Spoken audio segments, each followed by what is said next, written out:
أعوذ بالله من الشيطان الرجيم بسم الله الرحمن الرحيم والصلاة والسلام على سيدنا رسول الله. Uwana in Allah ya sa da yanzu nan zamu shiga hadisi na 59 cikin yardar Allah.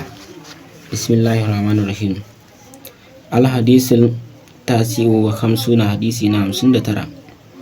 Qala sallallahu alaihi wasallam manzo Allah tsira da amincin Allah su tabbata a gare shi ya ce man ahadasa fi amrina haza wanda ya kirkira wani abu daga cikin wani al'amarin namu ma'ana na addinin musulunci, wanda ya kirkiri wani abu ma laysa minhu kuma ba daga cikin addini yake ba, wanda ya kirkiri wani abu ya fara yi da sunan wai daga cikin addini yake kuma ba a ciki yake ba, fa huwa raddun, an maida masa kayansa ba ansa ba.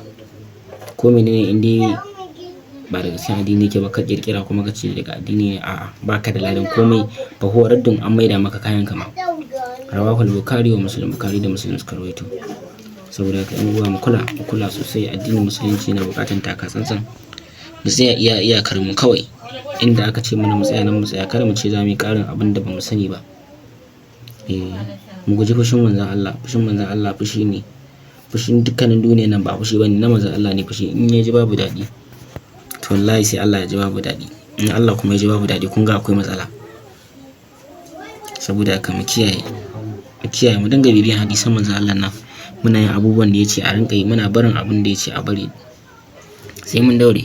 Kamar yadda muka faɗi wancan hadisin na baya, an kewaye wuta da ababen so, an kewaye aljanna da ababen ƙi.